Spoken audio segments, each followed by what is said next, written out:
Bueno, pues la verdad yo Antifaz lleva mucho de mí. Al final, todas las historias, aunque son todas ficticias, parten de ideas o de situaciones que en mi entorno, de alguna manera o de otra, se han podido dar. O sea, me he enriquecido un poco de mi trabajo, que soy trabajador social, y vivo rodeado de un ambiente quizá un poco más distópico, más atípico de lo que la gente conoce normalmente. Me he aprovechado de esas historias y les he dado un poco de forma, por lo cual hay mucho de mí en esta historia. Los cambios de trama, ¿no? O sea, no vas a saber nunca muy bien hacia dónde va la línea del suspense, de la intriga, porque son muchos personajes. En principio es una novela coral, en la que todos los protagonistas tienen casi el mismo peso. Entonces vas a ir viendo un poco decisiones que al principio no vas a entender muy bien por qué las toman. Por eso creo que la novela se centra prácticamente en el concepto del engaño o de la vergüenza de una verdad. Bueno, la verdad es que tengo mucha imaginación y el entorno que me rodea me incentiva. Tardaría seguramente en crear a los personajes seguramente un mes completo, porque yo antes de escribir lo que hago es crear el perfil de cada personaje, no solamente la descripción física, sino un poco por eso sus emociones, sus motivaciones. Entonces yo creo que sí, aproximadamente un mes. La novela prácticamente se ha escrito sola, quiero decirte, en ningún momento yo tenía muy perfilado el final. Casi las decisiones que han ido tomando los personajes me han ido conduciendo a ese final, por lo cual prácticamente diría que todos los días. Leía el capítulo y decía, esto que tenía pensado quizás no sea lo más conveniente.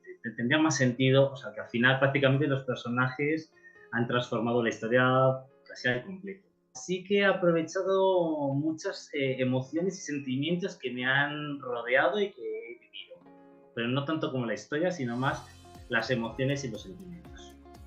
Yo escribo prácticamente desde que iba a la EGB, así que ya ha llovido. Siempre he escrito mucho. Lo que pasa es que de llegar a dar un paso más allá, prácticamente con esta es la segunda novela con la que me he atrevido. Y la historia surgió prácticamente del aburrimiento. O sea, estaba aburrido en casa y dije, venga, pero partí desde cero. Así que te lo puedo decir que desde cero. No tenía nada en el cajón en ese momento. Para mí un tema que me gusta mucho y que siempre escribo mucho sobre ello es un poco sobre el poder de la verdad y la mentira. El poder que ejerce la verdad, la mentira y las mentiras piadosas. Y yo siempre creo que detrás de una mentira muchas veces hay un temor, un miedo. Entonces me apasiona tanto el tema que siempre voy con las historias un poco hacia este tema. Muchas veces no es que actuemos por querer ocultarlo, sino un poco por la vergüenza o por el qué dirán, ¿no?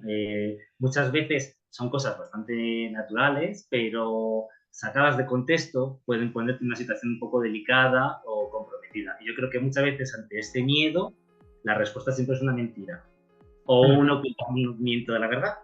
Prácticamente mi inspiración aparte de las novelas de Agatha Christie. No al nivel que tiene Agatha Christie, vamos, no llegaría nunca al suelo de su zapato, pero sí que es verdad que he leído mucho sobre ella y esa manera de escribir y desarrollar personajes y tramas pues, me ha resultado muy atractivo. Es que sería incapaz de decir que un personaje tiene más peso en la historia. Es que incluso personajes no principales, como podría ser el comisario o el policía, tienen muchísima relevancia en la historia. O sea, que prácticamente todos tienen su parte de gloria y su parte de pena en la historia. Son imprescindibles todos. No tendría sentido la novela sin ninguno de ellos. Bueno, yo sobre todo cómo surgió la historia. Yo, como he dicho, soy una persona muy creativa. Consigo arrastrar a mucha gente, muchas veces a mis locuras y a mis planteamientos. Y esta novela surgió un poco de esa locura, porque yo junté a los amigos, estábamos en COVID a través de un Zoom, como lo estamos haciendo ahora mismo, y uno a uno les hice una pregunta sin que ellos supieran la pregunta que habéis hecho al resto. Entonces, yo creé algún personaje a base de lo que me dijo un compañero, creé la escena del crimen a partir de otra información que me dio otro compañero, el título partió de la idea de otro, o sea que al final les hice partícipes a todos sin que ninguno supiera qué es lo que estaba tramando con ellos. De hecho, ellos han ido leyendo, todo el grupo de amigos que conté para esta trama, han ido leyendo un poco cómo iba desarrollándose y creándose la trama. por lo cual yo creo que tiene una parte de juego. A todo el mundo que le gusta la novela negra, el crimen, las dudas, las sospechas.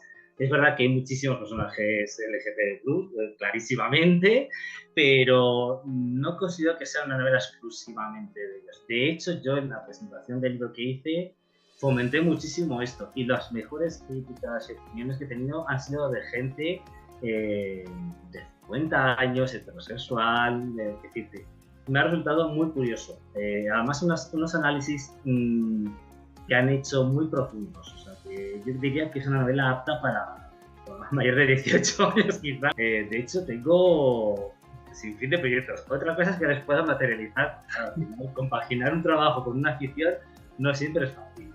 Pero el propio establecimiento que me facilitó la presentación me propuso hacer una exposición del libro de los personajes, que hiciera algo un poco dinámico. Entonces, bueno, ahí es una de las ideas que hay. Y la otra, pues se hace muy poquito. Estoy elaborando otra historia, nada que ver con esta, completamente distinta, pero también un poco pues con el eje motor de los secretos. Yo siempre que escribo un libro, sea para publicar o para tenerlo yo en mi almacén de libros que no tendrán, nunca verán la luz, siempre le hago ilustración al libro. Y la hago siempre muy pensada y muy estudiada. Conozco a través de mi afición por la escritura, conocí a un ilustrador aquí en Madrid que se llama Iván Hojas, que es maravilloso.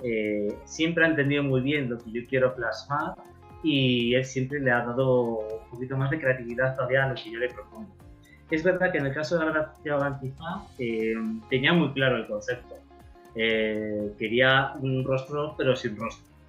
Y él me dio la idea de con las letras, convertirlo en un antifaz y que la portada fuera la parte frontal de la cara y el anverso fuera la parte de atrás.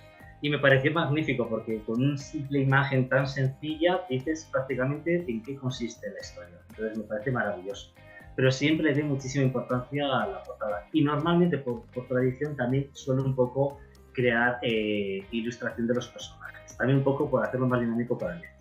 Lo que hago normalmente a ilustradores es hacer una descripción de cómo yo me les imagino. Y luego él le intenta dar vida. Hay veces que hago un personaje y digo, mira, me gusta más tu visión de la que yo tenía. Pero prácticamente suelen acercarse bastante.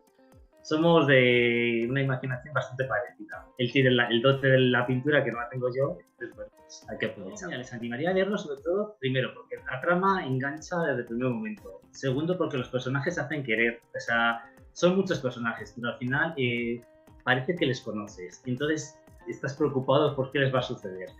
Y tercero, porque es una historia sobre todo de amistad, aunque detrás de todo haya más cosas, ¿no? Y es una amistad en principio muy normativa, que decirte, no es nada fuera de lo común, aparentemente, que puedas tener en otra novela.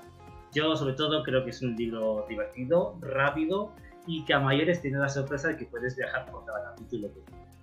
Porque como ya sabéis, ¿no? Pues en cada capítulo yo he hecho una pequeña reflexión de algún lugar del mundo, por lo cual al lector, además de divertirse leyendo, puede divertirse descubriendo rincones del mundo un poco